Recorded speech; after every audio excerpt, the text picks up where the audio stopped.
Hi, Scott Hoppy here. I'm excited today to talk to you about a very easy way to save over $130,000 in taxes. So if you're interested, you ready to go? I am. First things first, a little bit about me. I was awarded as a 40 under 40 accountant last year by CPA Advisor. This month featured on the cover of Cal CPA. And I have my doctorate in accounting, a master's in taxation, and my wife and I, we live in San Francisco. All right, so let's jump in. Are you ready to save $130,000 in taxes? Who isn't, right? And what we want to do is think about how can we take that single family home that we have and turn it, that doesn't make that much money, and turn it into a money-making machine, a Walgreens corner store of sorts.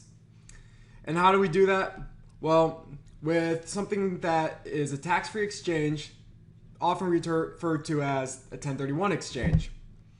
We refer to it as a 1031 exchange based off of the IRC, which is the Internal Revenue Code, Section 1031, which contains the rules for doing these tax-free exchanges. All right, you all with me? Great.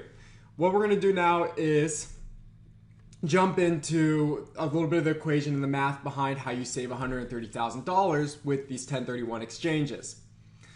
Bear in mind, I'm sorry that this is a busy slide. However, I want you to follow the detail. I want you to see it all at once. So let's start off here. We're looking at calculation 1, adjusted basis. And what we need to do is do our calculation 1 to be able to do our calculation 2, which ultimately allows us to do calculation 3. Calculation 3 is our tax due calculation, and that's the total amount that we would do an estimated taxable amount if we had a taxable transaction. But a 1031 exchange makes our transaction non-taxable, actually tax deferred. But we can talk about how we ultimately avoid tax forever.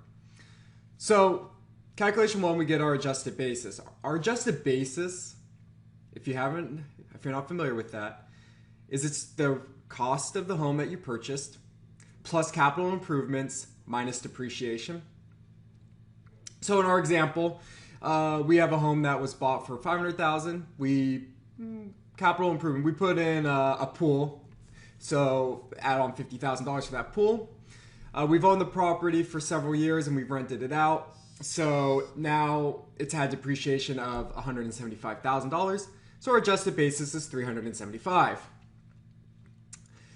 What we do with that adjusted basis number is we take that and the cost of the sale and minus it from the sales price of the property that we're going to have today. So what's today's fair market value for the property? Well, we bought the home for $500,000, but today it's worth $800,000. So we have a buyer that's going to pay $800,000. And that's the fair market value. To get to how much our capital gain is, we take that sales price of $800,000, we minus out expenses. I'm calling them exchange expenses, but it's really going to be your selling costs as well as any expenses involved in the exchange. Estimating that at $25,000. We minus out the adjusted basis. You remember that just from above there. You'll notice there's an A next to it. It helps reference the lines. And we have a capital gain of $400,000. That capital gain helps start our calculation for taxes. Now, this whole tax calculation, it's something that we do. When you have your CPA, they'll handle the special breakout, but I want you to just know how it works and how we get to the number. But remember, we handle that on our end. So for the tax calculation, to get to $130,000 of a tax due, if we were to have sold the home in a taxable sale, so not a 1031, first we have to recapture our depreciation, and we do that at our current tax rate. Given the gain of $400,000, you're going to be in a taxable bracket of 33% in this example. So $57,000, just under 58. Then we have a preferred rate for the rest of the gain, called a capital gains rate, and that's at 15%. So 400,000 by 15%, we get to the just under 34,000 there. Then in California, to make the numbers easy, I'm estimating now it's roughly 10% is the tax rate, and that's $40,000. So the total tax due, if in this example, would have been $131,000, $131,500. But if we do this 1031 exchange, we don't have to pay any of that. Because what we're going to do is we're going to sell our property, follow the rules of a 1031, and get a replacement property and defer all the tax. So let's look at the 1031 rules. The 1031 rules are really mechanical. They're mechanical, which makes it easy, but it's also mechanical and very rigid. So if we breach any of them, we lose it. We lose it all. And when you're planning around not paying $130,000 in tax, and then all of a sudden you have to pay $130,000 in tax, and you file your returns as if you didn't have to pay it, but you actually do have to pay it, the interest and penalties can be substantial. So let's go through the rules. First, the same taxpayer that is selling the property needs to be the one buying the property. And then we get into this. Number 2 and number 3 are called the 45 and 180 day rules. And then the 45-day rule is 45 days to identify the replacement properties. And then the 180-day rule is the amount of time that you have to purchase the replacement property. The clock starts when you sell your property. And common terminology, the property that we're selling is the relinquished property, and the property we're exchanging for is the replacement property. Then there's a fourth one that's kind of interesting because there's no defined rule. I said it's very mechanical, but number 4 is an exception to that the whole time. What we need to do is show intent that we had a rental property and we exchanged for a rental property, so we're still doing the same thing. We can't exchange our rental property for a new one and then immediately live in it.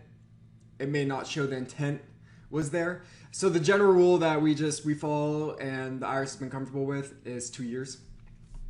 And that can help bring a little more meat to your stance, to your 1031. And like I said, the worst thing we want to do is avoid $130,000 and do what? Trigger it, because it's going to be expensive and it's a big bill to pay. And what's the point of the tax planning if that's going to happen? What I recommend though in these 1031 exchanges, because it is mechanical and we just don't want to blow it, is to hire a qualified intermediary, a QI. And every single savvy real estate investor that I work with hires one. Actually, savvy or not, everyone I work with hires a QI when they're doing a 1031 exchange, and they talk to me before as well as during the process. Hiring a QI, you may need to get one in the state of the relinquished property.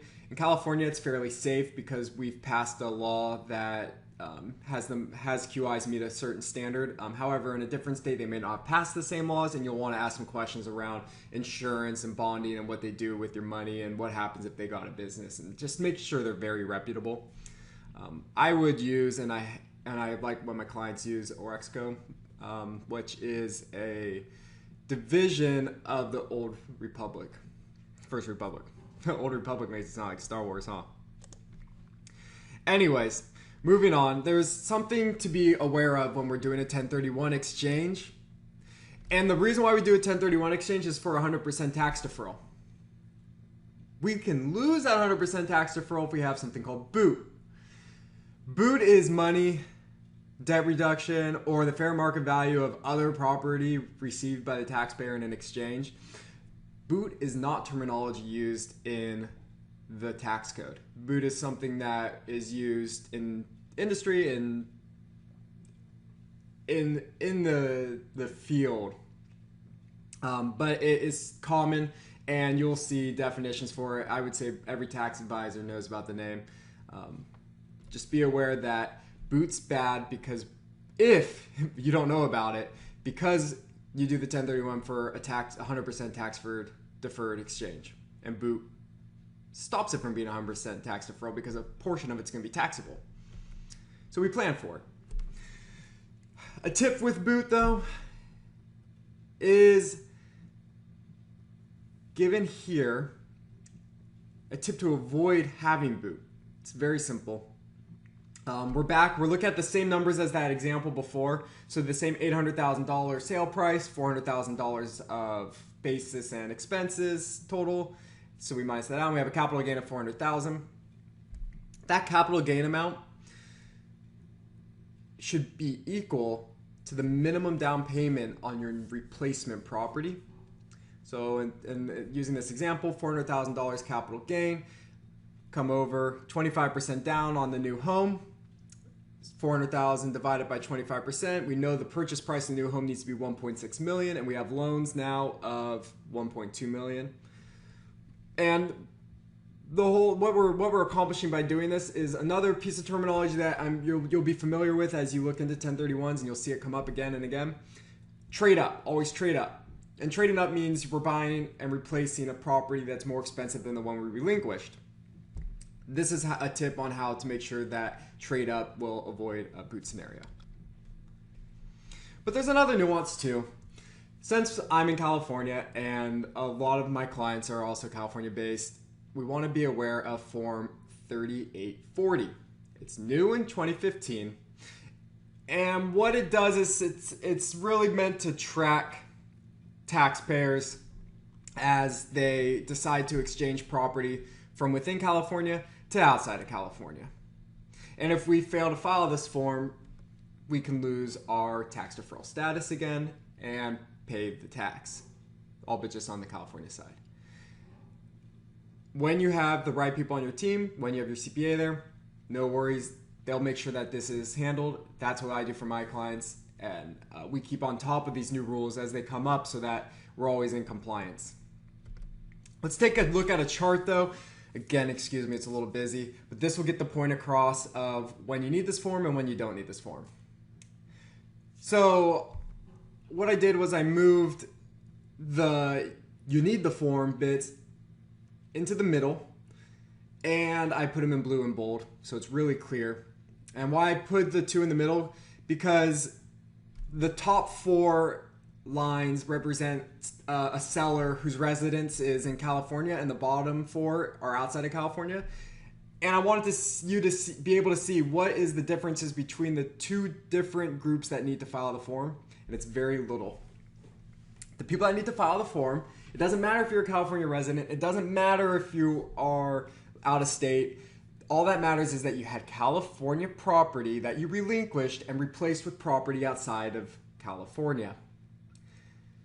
So, for example, Sam is in San Francisco.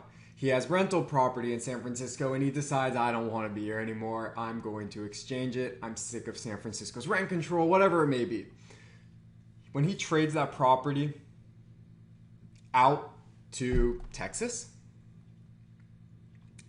he needs to file Form 3840 to California each and every year annually with his return, regardless of if he leaves California or not, because California wants to know what's happening with that property once it left California, and when are we going to get our money? They weren't going to let you get away that easy, right? So are you with me so far on when we need to file this form? Well, there's a couple more things, right? Let's talk about getting to that Walgreens corner store. The whole point, remember that? Remember that? The whole point here is how do we turn our single family home into that money-making machine? Well, then that means we're not just going to have one transaction. We're not just going from San Francisco property to Walgreens corner store. Actually, maybe we are, right? The value's high enough. We could go from there to a very low cost area, but we don't want to do that. We don't want to do that in this example because then it's going to blow everything. Let's talk about multiple exchanges. So Sam, he goes from San Francisco to Texas. And now he's going to trade up. We trade up each time, right? Because we want 100% tax deferral. So now he's in Texas, and we're going to trade up again. And this time he's going to New Jersey.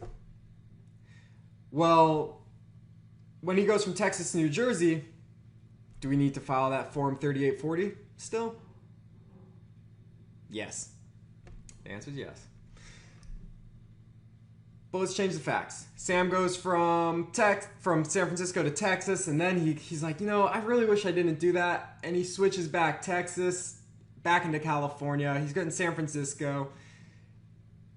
Since the property's back in California, do we need to file Form 3840? Yes.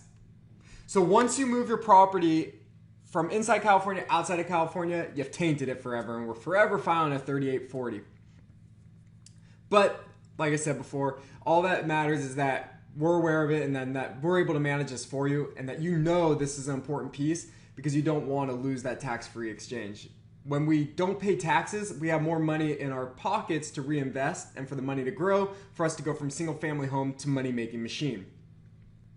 Well, thank you for your time today, and I hope you got a lot of valuable information out of this. If you have any questions, feel free to email me.